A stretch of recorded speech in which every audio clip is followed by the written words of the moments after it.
So hello my dear comments, कैसे हैं आप सब? मुझे उम्मीद है कि मस्त होंगे, जगास होंगे, जैसे सारे कॉमेंट्स होते हैं। टेंशन खराब चिक मौसम अच्छा चल रहा होगा आप सबका।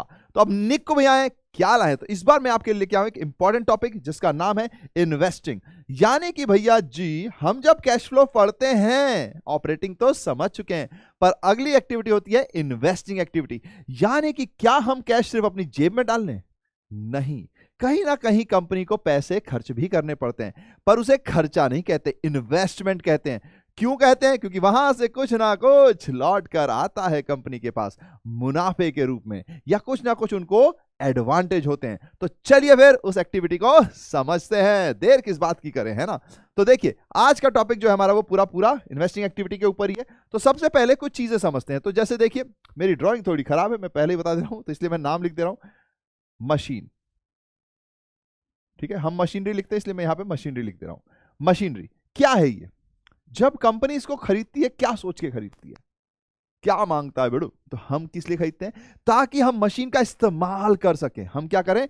मशीन का इस्तेमाल कर सके, यूजेस कर सके। यूजेस करके क्या करेंगे भैया? प्रोडक्ट बनाएंगे। प्रोडक्ट बना के क्या करेंगे भैया? सेल करेंगे। सेल करके क्या करेंगे भैया? प्रॉफिट कमाएंगे, और क्या। यानी कि अगर आप देखेंगे, तो जब हम मशीनरी पर कोई पैसे खर्च करते हैं, एक्चुअली में हम कुछ ना कुछ अर्न कर रहे हैं, कुछ ना कुछ अर्न कर रहे हैं। तो डायरेक्टली ना सही, इनडायरेक्टली ही सही, पर कुछ ना कुछ हम अर्न कर रहे हैं। जाहिर सी बात है, जब मैं मशीनरी का इस्तेमाल करता हूं तो ये हो रहा है, लेकिन एक टाइम आएगा जब मशीनरी किसी काम की नहीं रहेगी, तो मुझे इसे सेल भी करना पड़ेगा।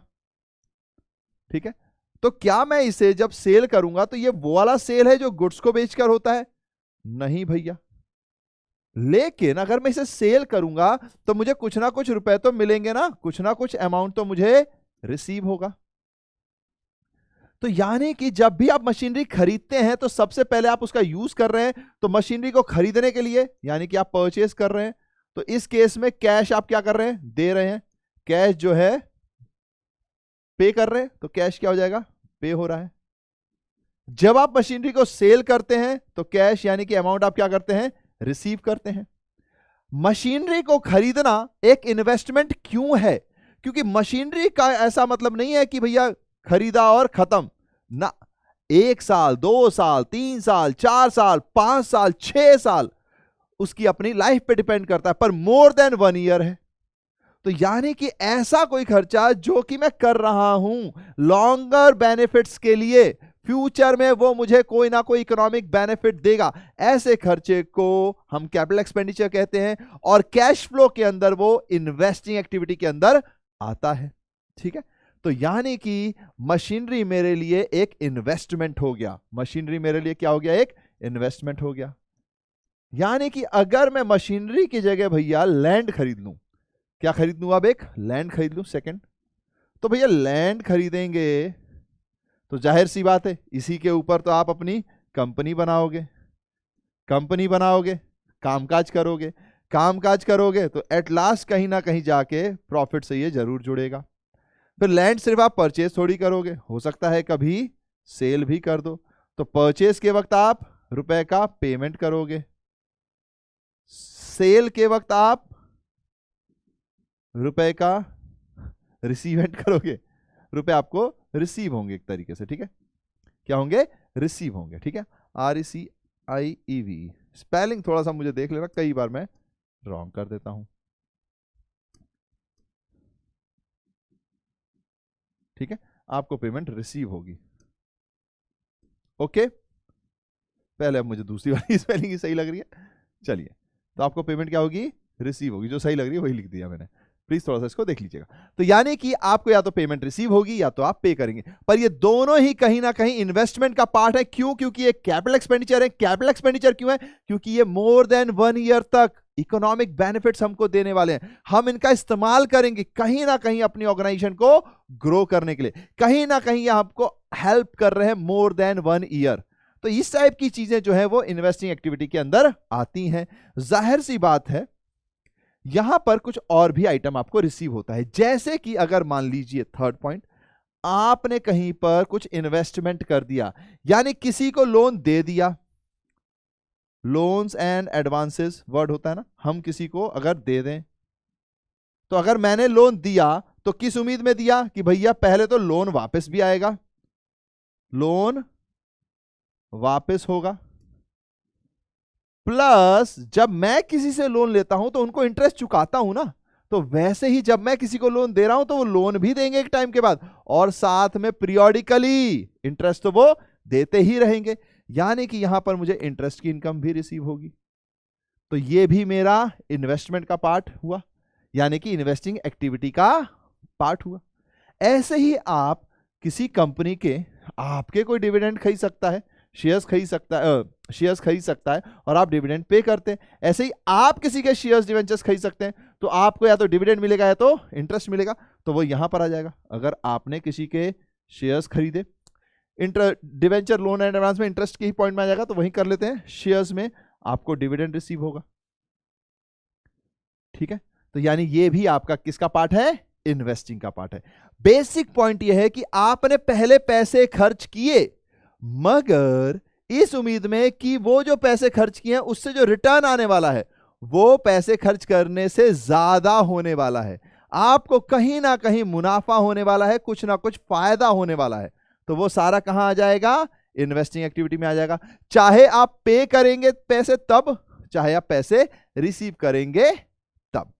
अब देख लेते हैं तो फिर इन्वेस्टिंग एक्टिविटी के अंदर क्या क्या आता है, उसका फॉर्मेट क्या है, तो चलो फिर उसको समझते हैं। तो देखिए, सबसे पहले समझते हैं फॉर्मेट को। तो अगर proceeds from disposal of non current assets, जाहिर सी बात है सबसे पहली चीज तो आपको यह ध्यान रखनी है कि इन्वेस्टिंग की बात हो रही है, यानी कि नॉन करंट एसेट्स आने वाले हैं जो मोर देन 1 ईयर वाले हैं। ऑपरेटिंग एक्टिविटी में करंट एसेट्स आते हैं, करंट लायबिलिटी आते हैं, वो हम पढ़ चुके हैं, है ना। तो नॉन करंट एसेट्स जो है वो यहां पर आएंगे। अब क्या क्या हो सकते हैं, तो कोई भी हो सकता है, सेल ऑफ मशीनरी कर लीजिए, sale of land and building कर लीजिए, फर्नीचर फिक्चर्स कर लीजिए, इन्वेस्टमेंट कर लीजिए, गुडविल कर लीजिए, पेटेंट, कॉपीराइट, ट्रेडमार्क्स, यानी इनमें से किसी भी चीज को आप बेचेंगे तो वो इसी का हिस्सा हो जाएंगे। पर ये बेचने के लिए नहीं बने होते, इनका पर्पस होता है कि हमने इनको खरीदा था कुछ लंबे समय तक यूज करने के लिए, या किसी ना किसी भी तरीके में कुछ ना कुछ करके हमें रिटर्न मिलने वाला था, डायरेक्टली इनडायरेक्टली जैसे भी आप कहें, और ये हमारे पास मेन पर्पस इनको खरीद के कुछ ना कुछ रिटर्न कमाना था। ठीक है, याद रखिएगा, है ना। सेल का मतलब वो वाला सेल नहीं जो गुड्स एंड सर्विसेज वाला है, वो फिर डायरेक्ट मेथड में यूज होता है ना, यानी वो ऑपरेटिंग एक्टिविटी का पार्ट है, सीधा पॉइंट ये आ जाता है। अब इसमें हम ऐड करते हैं, क्या ऐड करते हैं, जो भी सेल हुआ उसके अंदर कोई भी आपको नॉन ऑपरेटिंग इनकम रिसीव हुआ इन्वेस्टमेंट से, कोई भी आपको डिविडेंड रिसीव हुआ, कोई भी इंटरेस्ट रिसीव हुआ डिवेंचर पर या फिर लोन्स पर ही, या कोई रेंट रिसीव हुआ प्रॉपर्टी के ऊपर, लैंड पे आपने कुछ प्रॉपर्टी बनाई और उसको आपने किराए पर दे दिया, तो वो भी आपके लिए क्या हुआ, जो रेंट रिसीव हो रहा है वो नॉन ऑपरेटिंग सारी एक्टिविटीज यहां पर आएंगी। वर्ड क्या बोला जा रहा है, नॉन ऑपरेटिंग इनकम्स। क्या इसको देखते ही आपको कुछ याद आ रहा है कि भैया ये नॉन ऑपरेटिंग इनकम ना, वो जो ऑपरेटिंग एक्टिविटी थी उसमें माइनस हुआ करते थे? जी हाँ, वहां से माइनस करके हम उनको यहां जोड़ते हैं, क्योंकि वो एक्चुअली इन्वेस्टिंग एक्टिविटी का पार्ट है, ऑपरेटिंग एक्टिविटी का पार्ट नहीं है। क्यों? क्योंकि ये नॉन ऑपरेटिंग इनकम्स है ना बॉस, समझे, तो इसलिए इनको यहां जोड़ा जाता है। फिर यहां पे ये सारी चीजें क्या है, कैश इनफ्लो की ओर इशारा करती हैं। ये वाली चीजें कहां इशारा कर रही हैं, कैश इनफ्लो की ओर, यानी कि आपके पास कैश आता है तो ये क्या होंगे, प्लस के आइटम्स होंगे। फिर जाहिर सी बात है आप पेमेंट करोगे, अब इनको खरीदने के लिए, है ना, परचेज करोगे आप, तो परचेज के लिए क्या करना पड़ेगा, माइनस करना पड़ेगा। इन्हीं सब में से क्या करेंगे, इसको माइनस कर देंगे। Purchase of non current assets यहां आता है, जो कि मशीनरी हो सकता है, लैंड एंड बिल्डिंग हो सकता है, फर्नीचर एंड फिक्चर्स हो सकते हैं, इन्वेस्टमेंट हो सकते हैं, गुडविल, पेटेंट, कॉपीराइट्स, इनमें से कुछ भी हो सकता है। तो जाहिर सी बात है फिर इनका टोटल करके हम क्या करेंगे, इसमें से माइनस करेंगे। अगर माइनस आया, माइनस करने के बाद पेमेंट की साइड बड़ी आई, तो फिर कैश यूज्ड वर्ड होगा, क्या वर्ड यूज होगा, नेट कैश यूज्ड, नेगेटिव हो गया। अगर हमारे पास प्लस वाला आइटम बड़ा हो गया तो net cash flow from investing, यानी कि हमारे पास कैश आया है, यूज मतलब चला ज्यादा गया। ठीक है, तो ये है हमारी इन्वेस्टिंग एक्टिविटी, बहुत ही प्यारी है। इससे हमें पता चलता है कि हमें इन्वेस्टमेंट पे फायदा हुआ या लॉस हुआ, और क्या होना चाहिए, फायदा ही होना चाहिए, है ना। अगर आप देखेंगे तो कभी भी इनिशियल ईयर्स में जब भी आप इन्वेस्टमेंट कर रहे होंगे तो पेमेंट आप ज्यादा कर रहे होते हो, लेकिन उससे रिटर्न लॉन्गर टर्म में स्लोली स्लोली, अगर 5 साल 10 साल जो भी लाइफ का मतलब लाइफ साइकिल चल रही है उसके हिसाब से आप देखेंगे, तो आपको अगर पैसा ज्यादा रिसीव हुआ तो मुस्कुराइए, नहीं तो थोड़े से मुरझा जाइए, है ना। तो ये हमारी इन्वेस्टिंग एक्टिविटी का फॉर्मेट है। पर क्या हम इस क्लास में सिर्फ यहां तक करने वाले थे? नहीं। एक बहुत ही अच्छा क्वेश्चन बनकर आता है जब हम एक नॉन करंट एसेट्स अकाउंट के साथ एक्यूमुलेटेड डेप्रिशिएशन वर्ड जोड़ देते हैं। तो हमारा मेन पर्पस इसमें उसी को समझना है, क्योंकि उससे रिलेटेड सवाल आने के चांस हैं, अच्छे खासे क्वेश्चन वहां से बनते हैं, ठीक है। तो उसी को समझना है। तो चलिए फिर एक प्रैक्टिस क्वेश्चन करते हैं और इसको और अच्छे से समझ लेते हैं, ऐसे कि कभी भूले ही नहीं, है ना। चलिए, तो देखिए हमारे पास एक मशीनरी अकाउंट है। सबसे पहले तो हम मशीनरी अकाउंट को समझ लेते हैं कि भाई मशीनरी अकाउंट है क्या। ऑल्दो अगर आप याद करेंगे, पुरानी यादों में जाएंगे तो आपको 11वीं क्लास याद आएगी, वहां पर हम बनाया करते थे। सबसे पहली बात है, आप मशीनरी परचेज कर रहे हैं, तो मशीनरी एसेट है, डेबिट टू, पेमेंट करेंगे आप बैंक, तो देखिए लेजर में कहां जाएगा, मशीनरी अकाउंट डेबिट टू वाली साइड ये है। तो पहला तो अगर आपके पास पहले से कोई ब्रॉड बैलेंस है, ओपनिंग बैलेंस, तो बैलेंस ब्रॉट डाउन या balance brought forward to bank. अगर कोई नया परचेज आपने किया तो अब इस साइड पे सबसे पहले मशीनरी पे अगर आपने सेल कर दिया तो डेप्रिशिएशन लग गया, तो या फिर कोई लॉस हो गया तो इधर, ऐसे ही प्रॉफिट हो गया तो इधर। ये वाला किसके लिए दिखाता है, गेन। हम क्या वर्ड यूज करते हैं, गेन वर्ड यूज करते हैं, ठीक है। यानी कि मशीनरी अकाउंट में हमारे पास दो साइड्स हैं, debit side, credit side. Debit side पे सबसे पहले अगर कोई ओपनिंग बैलेंस है वो, अगर साल में कुछ परचेज किया वो, अगर कोई मशीनरी बेची उससे फायदा हो गया तो इधर आता है। इधर क्या क्या आता है भैया, अगर आपने साल में कोई मशीनरी बेच दी तो इधर, अगर आपको कोई मुनाफा हो गया, लॉस हो गया तो इधर, या फिर मशीनरी है आप यूज कर रहे हैं तो कोई ना कोई वेयर एंड टियर हो रहा है, यानी वैल्यू का लॉस हो रहा है। तो due to wear and tear या फिर किसी और वजह से there is a reduction in the value of assets, तो that is known as depreciation. तो हम उसको क्या कहते हैं, डेप्रिसिएशन कहते हैं। पासेज ऑफ टाइम की वजह से भी कोई भी वैल्यू रिडक्शन हो रहा है तो हम उसे क्या बोलेंगे, डेप्रिसिएशन कहेंगे, तो वो भी यहां पर आता है, ठीक है। याद आया कुछ 11वीं क्लास, है ना। 12th क्लास में तो बहुत ही कम है, जहां तक मुझे मालूम है कि एनपीओ में आता था और सीबीएसई में वो भी इंक्लूडेड नहीं है, तो शायद आपने बनाया ही ना हो, तो बिल्कुल ही भूल गए हो। तो याद रखिएगा ये हमारा मशीनरी अकाउंट का फॉर्मेट है। मशीनरी अकाउंट मतलब ये मशीनरी का नहीं है, यहां पर कोई भी जो फिक्स्ड एसेट्स होंगे, टेंजिबल एसेट्स जो होंगे, उनका यही फॉर्मेट है। इनफैक्ट इंटेंजिबल का भी है, उस केस में बस डेप्रिसिएशन की जगह क्या वर्ड यूज होगा, एमोर्टाइजेशन वर्ड यूज होगा, ठीक है। बस इतनी सी बात याद रखनी है। तो ये हमारे पास हो गया फॉर्मेट। अब बारी आती है एक्यूमुलेटेड डेप्रिसिएशन की। सबसे पहले तो इसे याद कर लीजिए कि ये होता क्या था, थोड़ा मन में सोचिए, मुझे उम्मीद है कि आपको याद आ गया होगा। एक्यूमुलेटेड डेप्रिसिएशन का मतलब है कि जब मेरी कोई मशीनरी, मैं कहां बनाऊं, यहीं बना देता हूं, जब यहां पर कोई मेरी मशीनरी है, ठीक है, तो इसमें क्या होता था, हम यहां पे माइनस कर देते थे डेप्रिसिएशन, ठीक है। एक्यूमुलेटेड डेप्रिसिएशन का मतलब है मैंने एक यहां पर खजान खोल दिया है, यहां से जो भी डेप्रिसिएशन जा रहा है इसमें ऐड हो जा रहा है, यहां से जो भी डेप्रिसिएशन कट हो रहा है यहां पे ऐड होते जा रहा है। ये यहां से गायब हो गया, यहां से गायब हो गया, यहां से गायब हो गया, तो ये गायब हो गया और इसकी वैल्यू यहां पर चली गई। फिर ये भी गायब हो गया, ये भी गायब हो गया, तो इसकी वैल्यू यहां पर चलती गई, चलती गई, चलती गई। यानी कि एक्यूमुलेटेड डेप्रिसिएशन का मतलब होता है कि जो भी डेप्रिसिएशन है वो यहां पर इकट्ठा होता जाता है। क्या होता जाता है, इकट्ठा होता जाता है। और फिर जिस दिन मशीनरी बिकती है, जिस दिन मशीनरी बिकती है, तो एक्चुअली में ये मशीनरी खत्म नहीं हो रही होती, ये हमेशा फुल वैल्यू पे लिखा जाता है। जब भी एक्यूमुलेटेड डेप्रिसिएशन अकाउंट बनाया जाता है, मशीनरी को फुल वैल्यू पे लिखा जाता है। इस पे जो लगने वाला डेप्रिसिएशन है वो यहां पे माइनस ना होकर एक जगह पर इकट्ठा होता जाता है, जिसे हम provision for depreciation, provision for depreciation account या फिर एक्यूमुलेटेड डेप्रिसिएशन अकाउंट बोलते हैं, ठीक है। यानी ये यहां इकट्ठा हो रहा है और हमारी मशीनरी भी फुल वैल्यू पे दिखाई देती है बैलेंस शीट के अंदर। हाँ, बेटर प्रेजेंटेशन के लिए हम क्या करते हैं, बैलेंस शीट में जो भी एसेट है उसकी value total full value minus provision का इकट्ठा वाला वैल्यू करके बाहर अमाउंट भेज देते हैं। 11th क्लास में हमने पढ़ा हुआ है, होप सो कि आपको याद आ रहा होगा, वरना एक क्वेश्चन करेंगे उससे आपको प्रॉपर याद आ भी जाएगा। अभी पहले समझ लेते हैं। तो यानी कि एक्यूमुलेटेड डेप्रिसिएशन अकाउंट का मतलब क्या हुआ, जो भी डेप्रिसिएशन आ रहा है इसके अंदर समा जा रहा है, ये इसके अंदर समाया जा रहा है, ये बढ़े जा रहा है, फिर इसके अंदर समा रहा है, ये बढ़ते जा रहा है, यानी कि एक्यूमुलेटेड डेप्रिसिएशन बढ़ते जा रहा है। पर भैया अब अगर मैं इसको माइनस नहीं कर रहा तो यानी ये मेरे ऊपर एक ऑब्लिगेशन हो गया, यानी कि ये क्या हो गया, एक लाइबिलिटी हो गई। तो प्रोविजन फॉर डेप्रिशन या एक्यूमुलेटेड डेप्रिशन एक लाइबिलिटी होती है। अब लाइबिलिटी का बैलेंस कैसा होता है, क्रेडिट कहां होना चाहिए, यहां होना चाहिए। तो एक्यूमुलेटेड डेप्रिशन का बैलेंस ब्रॉट डाउन इधर होता है, या ब्रॉट फॉरवर्ड बोल लीजिए, कैरीड फॉरवर्ड इस साइड होता है। अब जब भी डेप्रिशन आएगा जुड़ता जाएगा, जब भी डेप्रिशन आएगा जुड़ता जाएगा। तो यानी यहां पर statement of profit and loss वाला डेप्रिशन यहां आता रहता है, जिसको हम कैश फ्लो के केस में आप याद रखिएगा प्रोविजन मेड बोलते हैं। कई बार आपको एडजस्टमेंट के अंदर ये वर्ड मिलेगा प्रोविजन मेड, यानी कि वो अमाउंट जो डेप्रिसिएशन का लगा, वो अमाउंट जो उस साल डेप्रिसिएशन का लगा मशीनरी के ऊपर, वो डायरेक्ट माइनस करने के बजाय मैंने यहां रख दिया, यानी कि ये दोनों चीजें क्या हो जाएंगी, आपस में प्लस हो जाएंगी, आपस में क्या हो जाएंगी, प्लस हो जाएंगी। फिर अगर आपने किसी मशीनरी को बेच दिया तो उस मशीनरी पे जो भी डेप्रिसिएशन लगा था वो इसके यहां से हट जाएगा, जो भी आपने इसके अंदर प्रोविजन के अंदर रख रखा था।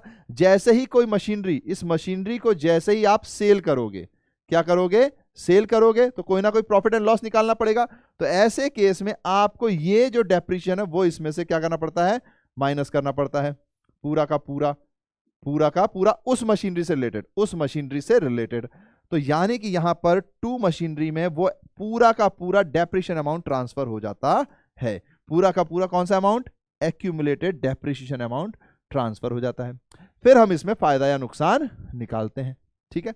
तो जाहिर सी बात है इन दोनों को टोटल करेंगे, इसको माइनस करेंगे, जो बचा हमारा कैरी डाउन बच गया, फिर ये आगे बढ़ता रहेगा। यानी कि अगर ये तो एक ही केस है, ऑफिस के अंदर तो 3 या 4 या 5 मशीनरीज भी हो सकती हैं, तो जितनी मशीनरीज होती हैं उसमें से जो बिक गई उसके डेप्रिसिएशन को, टोटल डेप्रिसिएशन को बाय बाय करो, बाकी को आगे लेकर बढ़ते रहो, ठीक है।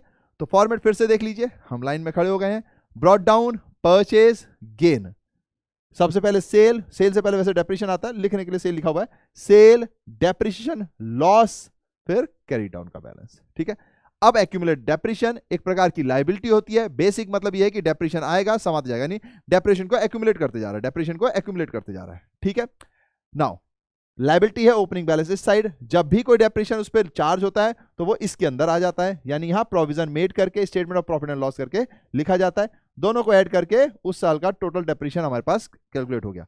जब भी किसी मशीनरी को बेचते हैं तो उस मशीनरी पे लगने वाला जो पूरा डेप्रिसिएशन है जो इतने साल से लग रहा है वो यहां पर आएगा, माइनस करने के बाद कैरी डाउन हो जाएगा, ठीक है। ये हमारे पास बहुत इंपॉर्टेंट है क्योंकि इससे क्वेश्चंस बनने के चांसेस हैं, है ना। कैश फ्लो स्टेटमेंट का ये अगर आ गया तो बनना चाहिए, है ना। चलिए फिर स्टार्ट करते हैं। तो देखिए हमारे पास एक क्वेश्चन आ रहा है, प्यारा सा धड़कता भड़कता सा क्वेश्चन। क्या कह रहा है ये हमसे क्वेश्चन, हमसे कह रहा है कि from the following information of Tiranga limited calculate cash flow from investing activity, ठीक है। हमने कहा ओके निकाल लेते हैं। तो मशीनरी एट कॉस्ट, देखिए यही पॉइंट है कि मशीनरी ऐसे केस में हमेशा फुल वैल्यू पर ही रहती है। नॉर्मली हम क्या करते थे, मान लीजिए 1 लाख है, 1 लाख में 10,000 का डेप्रिसिएशन लगा तो मैंने 10,000 को माइनस कर दिया तो ये बचा 90,000, है ना। तो हमारी अगली जो ईयर की बैलेंस शीट होगी, अगले ईयर की जो बैलेंस शीट होगी उसमें ये फर्स्ट ईयर था, ठीक है। सेकंड ईयर में क्या होगा, 90,000 हो जाएगी। लेट्स सपोज पे 9,000 का डेप्रिसिएशन लग रहा है तो 81,000, फिर जो यहां पे आ जाएगा 1, ठीक है। फिर क्या करते थे भैया हम, फिर कुछ नहीं, 81,000 आ गया, फिर थर्ड ईयर में मैं 81,000 ही लिखता था, ठीक है। और इसमें से जो भी माइनस होगा फिर वो यहां पर आ जाएगा। लेकिन एक्यूमुलेटेड डेप्रिसिएशन के केस में, एक्यूमुलेटेड डेप्रिसिएशन के केस में ऐसा नहीं होगा। आपकी फर्स्ट ईयर मशीनरी की कीमत कितनी है, 1 लाख है। आप प्रेजेंट होने के लिए यहां पे प्रोविजन वर्ड लिखोगे और 10,000 इसमें से ऐसे माइनस कर दोगे, आपके जाएंगे बाहर 90,000 ही। लेकिन जैसे ही आप सेकंड ईयर में आओगे अभी भी मशीनरी की कीमत आपकी 1 लाख रहेगी। इस साल आपका कितना था, 9,000 था। तो अब जो प्रोविजन है वो 10,000 प्लस 9,000, यानी कि इसमें से आप 19,000 माइनस करोगे और ये आपको दिखने लगेगा 81,000। तो अगर आप देखेंगे तो बाहर जाने वाला बैलेंस सेम है, यहां भी 90, बाहर जाने वाला आपका बैलेंस सेम है, इस केस में भी 90, यहां पर भी 90, यहां पर भी 81, यहां पर भी 81, लेकिन यहां पे डेप्रिशिएशन माइनस होके भैया जयराम जी की चलता हूं मैं, दोबारा नहीं मिलूंगा, ऐसा खेल है। लेकिन यहां पर आपका प्रोविजन जो है ऐड होता जा रहा है प्रोविजन के केस में, डेप्रिशिएशन जो है ऐड होता जा रहा है प्रोविजन के केस में। अगली साल फिर होगा तो अगली साल क्या होगा, 1 लाख ही आएगा थर्ड ईयर में। अगर मैं थर्ड ईयर यहां लिखूं तो थर्ड ईयर में यहां पे 1 लाख ही आएगा। और यहां पे प्रोविजन में अब की बार 3 चीजें ऐड हो जाएंगी, 10,000, 9,000 और अगर लेट सपोज थर्ड ईयर 8,100 है तो 8,100। इन तीनों का टोटल करके इसमें से हम माइनस करेंगे, फिर हमारे यहां बाहर जाएगा। तो ये इसका टोटल और ये मैच जरूर होगा, लेकिन प्रोविजन हमारा इतना बड़ा हो जाएगा। 10 और 9 19 और 8 27, 27,100। समझ रहे हैं मेरे कहने का मतलब? तो ये हमारा प्रोविजन का बेसिक मतलब था। और जैसे ही मैं इस मशीनरी को बेचूंगा तो इस पे लगने वाला जो प्रोविजन है, डेप्रिशिएशन, ये एक डेप्रिशिएशन है। प्रोविजन क्यों बोल रहे हैं? क्योंकि इसको इकट्ठा करते जा रहे हैं। ये पूरा का पूरा ही खत्म हो जाएगा, फिर फायदा नुकसान निकाला जाएगा।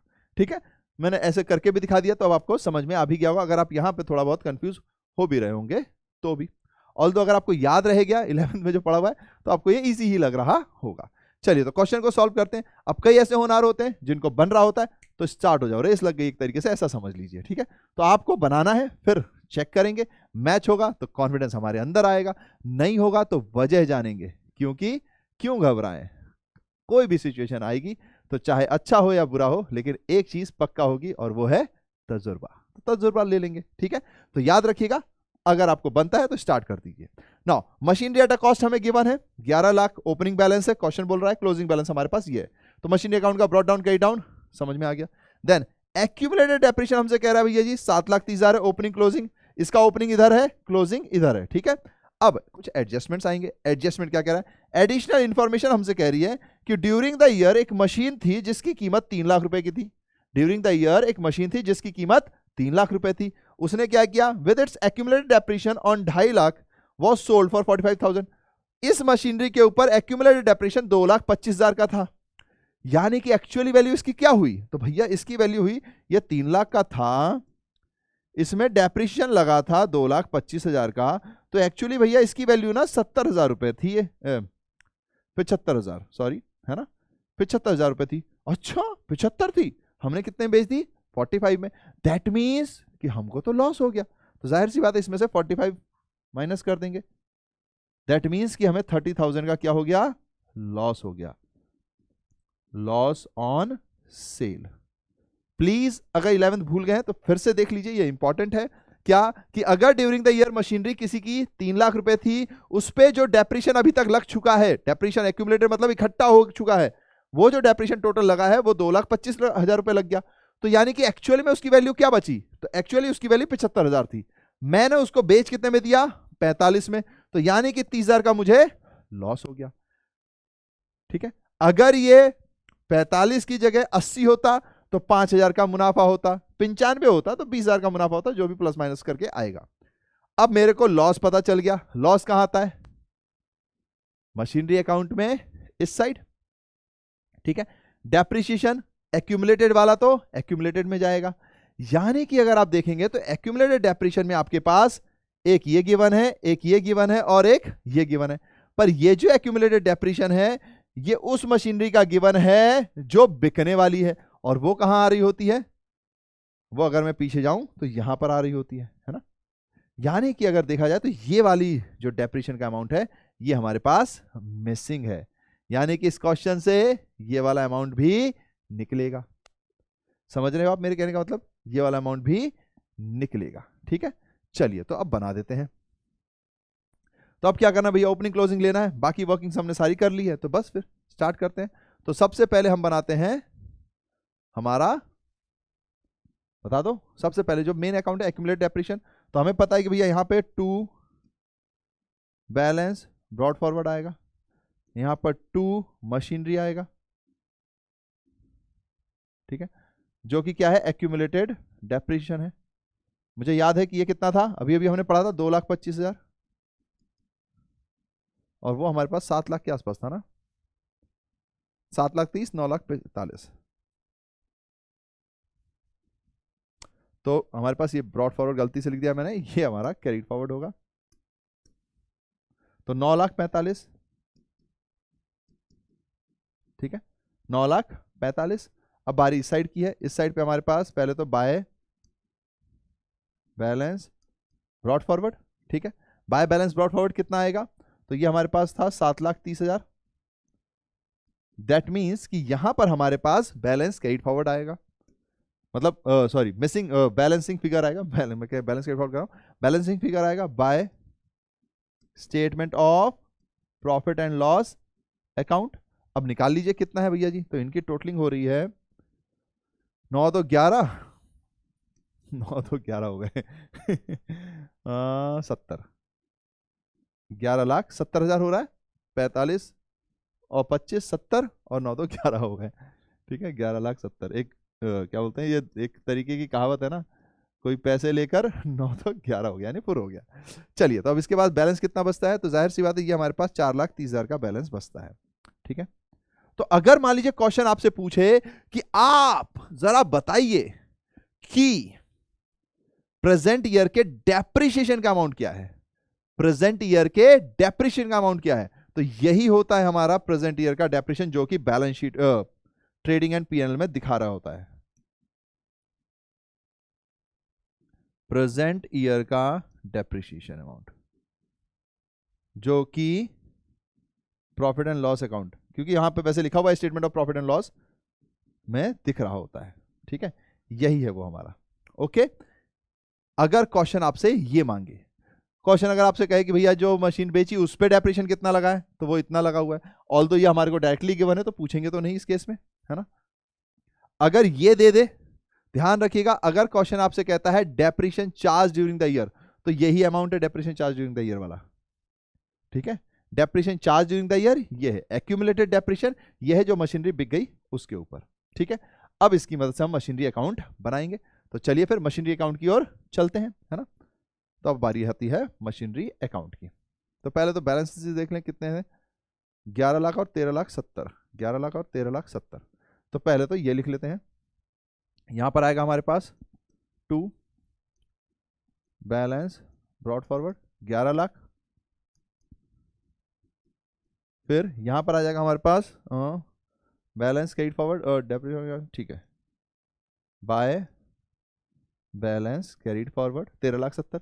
अच्छा, आप में से किसी के मन में आ सकता है कि अरे भैया इसमें डेट और ये सब तो नहीं बना रहे आप बना देंगे, इस नॉर्मली समझाने के लिए है, अदरवाइज डेट पर्टिकुलर, फिर ये लेजर है तो जेएफ वर्ड यूज होता है, फिर यहाँ पे भी वही है, डेट पर्टिकुलर जेएफ और अमाउंट का वर्ड होता है, तो नॉर्मल समझाने के लिए है, ठीक है।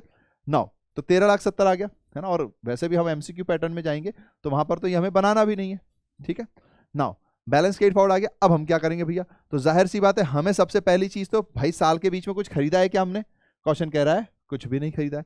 क्या साल के बीच में हमने किसी चीज को बेचा है, तो जी हाँ बेचा तो है, किसको बेचा है, 3 लाख वाले को बेचा है। लेकिन एक्चुअली जब भी हम एक्यूमुलेटेड डेप्रिसिएशन अकाउंट बनाते हैं तो हमें यहां पर क्या क्या करना पड़ता है, तो उसको देखिए, सबसे पहले तो बाय बैंक, जो चीज आपने बेच दी वो चीज कितने की थी, 3 लाख की थी,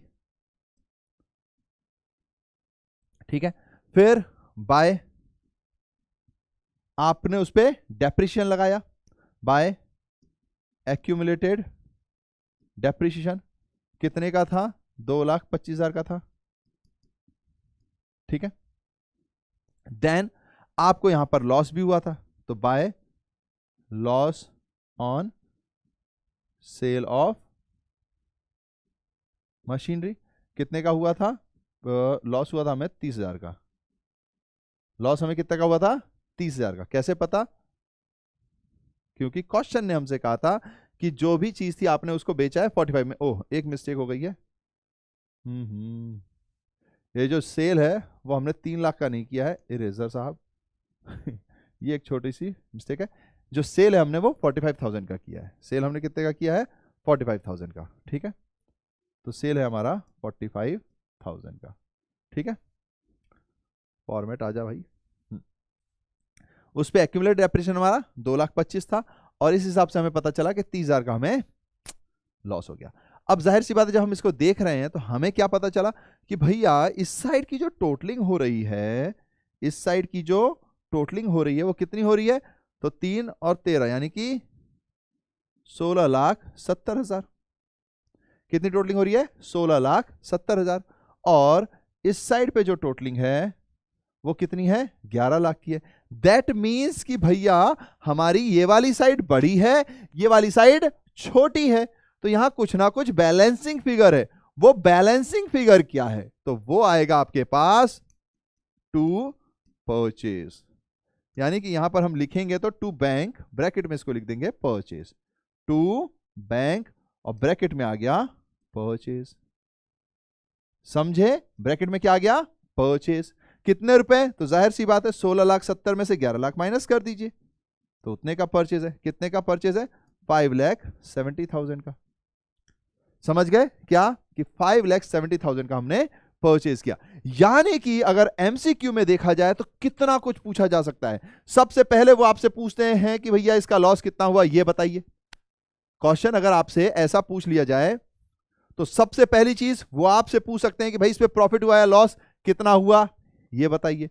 दूसरी चीज, भैया जी ये बताइए कि इसमें परचेज कितना आ रहा है। तो परचेज निकालने के लिए आपको क्या करना पड़ेगा, आप अगर ध्यान देंगे तो आपको एक्यूमुलेटेड डेप्रिसिएशन अकाउंट बनाने की जरूरत नहीं है अगर आपको नॉर्मली निकालना है, क्योंकि एक्यूमुलेटेड डेप्रिसिएशन सिर्फ तब निकालने की जरूरत होती है जब आपसे ये वाला डेप्रिसिएशन अमाउंट वो पूछ रहे हो। पर क्योंकि ये वाला डेप्रिसिएशन अमाउंट आपकी मशीनरी अकाउंट में नहीं जाता तो जरूरत नहीं है। अगर ये अकाउंट पूछ रहे होंगे तब हमको जरूर एक्यूमुलेटेड डेप्रिसिएशन स्पेसिफिकली बनाना ही पड़ जाएगा, क्योंकि ये वाला ही अमाउंट जब भी कोई मशीनरी बिकती है तो मशीनरी अकाउंट में जाता है। तो आप देख रहे होंगे यहां पर देखिए ये 2,25,000 आ रहा है, ठीक है। अदरवाइज अगर आप नॉर्मल समझ लगाएंगे तो बिना एक्यूमुलेटेड डेप्रिसिएशन अकाउंट बनाए भी ये बात बन जाएगी। हम एमसीक्यू पैटर्न में है तो हम एक्यूमुलेटेड डेप्रिसिएशन अकाउंट बनाने की जरूरत नहीं पड़ेगी। मैंने समझाने के लिए आपको दोनों अकाउंट बनवाए हैं, ठीक है।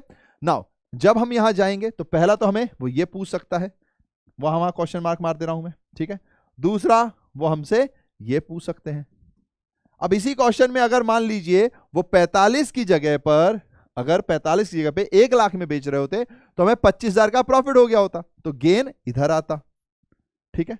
क्या भैया कभी ऐसा हो सकता है कि ये वाली साइड बड़ी हो जाए और ये वाली साइड छोटी हो जाए, बिल्कुल हो सकता है, बिल्कुल हो सकता है। ऐसे क्वेश्चन में हम देखेंगे कि भाई क्वेश्चन में हमें क्या क्या चीजें गिवन है। लेट सपोज फिर ऐसे क्वेश्चन में हमें कहां जाना पड़ेगा, फॉर्मेट की तरफ। तो फॉर्मेट देखिए, ये रहा हमारे पास फॉर्मेट। फॉर्मेट में अगर मान लो ये वाली साइड बड़ी है, आपको दिख रहा है डेप्रीशिएशन दिया हुआ है और प्रॉफिट एंड लॉस दिया हुआ है, तो जाहिर सी बात है कि वो हमसे ये मांग रहा होगा। अगर ये तीनों चीजें दी हैं तो वो हमसे ये मांग रहा होगा। यानी कि एक क्वेश्चन में ये सारे आइटम्स में से कुछ भी पूछ सकते हैं। जाहिर सी बात है अगर एक मशीनरी है तो या तो फायदा हो रहा होगा या लॉस हो रहा होगा, लेकिन बाकी चीजें बैलेंस के डाउन भी पूछ सकता है वो आपसे, ओपनिंग बैलेंस भी पूछ सकते हैं, वो ये सारे आइटम दे दें, परचेज दे दे, आपसे ब्रॉट डाउन मांग ले। तो आपको थोड़ा अलर्ट रहना पड़ेगा यहां पर। इसमें बहुत क्वेश्चन बनता है तो इसको कॉन्सेप्चुअली एकदम समझ के रखना है, फॉर्मेट को एकदम समझ के रखना है, ताकि आपको याद रहे कि इस साइड भी 3 चीजें हैं, इस साइड पे 4 चीजें हैं, इनमें से कोई भी चीज आपको निकालने के लिए आ सकती है, ठीक है। क्वेश्चन के ऊपर डिपेंड करता है क्या अवेलेबल इंफॉर्मेशन है। फिर इस क्वेश्चन को अभी खत्म नहीं किया गया है, इस क्वेश्चन में एक और पॉइंट बच रहा है, क्या कि वो आपसे मांगना चाहता है cash flow from investing activity कितनी हुई।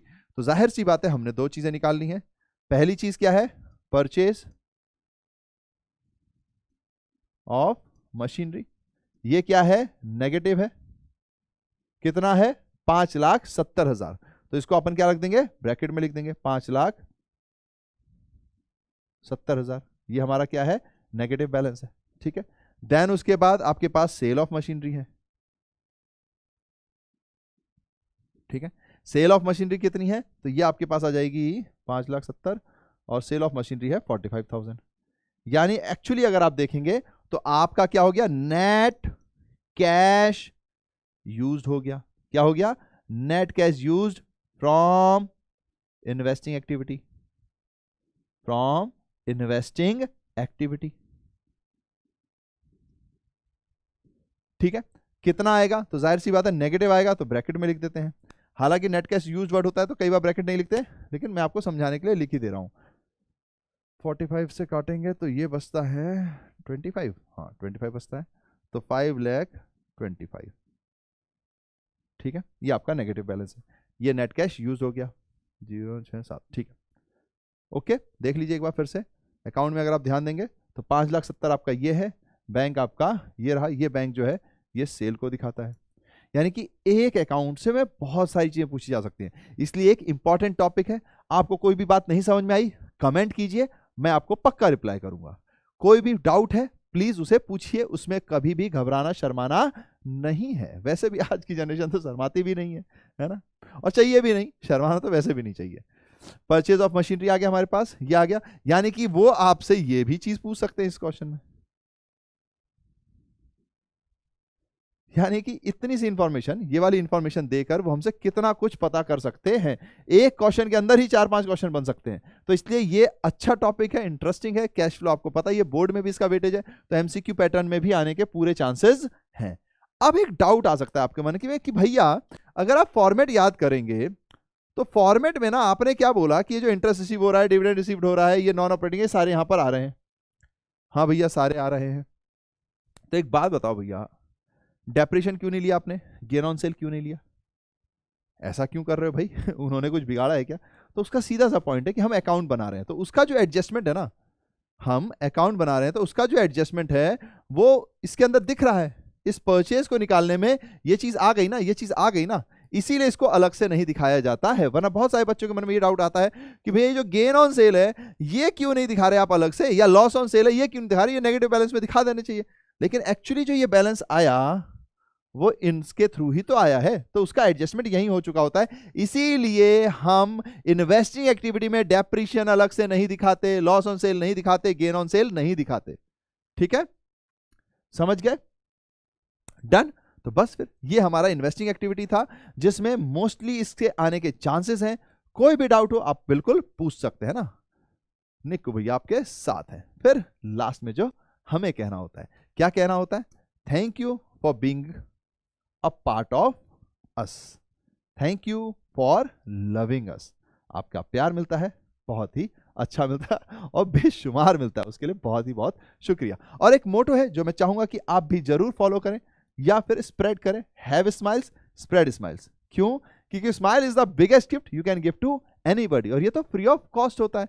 और जाहिर सी बात है जब आप मुस्कुराएंगे तो अगले लोग खुद ही देख के मुस्कुराते हैं और इससे पॉजिटिविटी फैलती है। क्योंकि एकेडमिकली तो हम आपके साथ हैं ही, पर इमोशनली भी हम आपके पास ही रहना चाहते हैं, और उसके लिए सबसे जरूरी चीज है अंदर से मेंटली फिट रहना। और उसमें सबसे अच्छी चीज क्या हेल्प करती है? स्माइल हेल्प करती है। कई लोग तो ये भी कहते हैं कि स्माइल करने वाले की खून ज्यादा बढ़ता है, यानी कि उनके अंदर खून की वृत्ति ज्यादा हो जाती है। तो चलिए फिर इसी थॉट के साथ टाटा बाय बाय।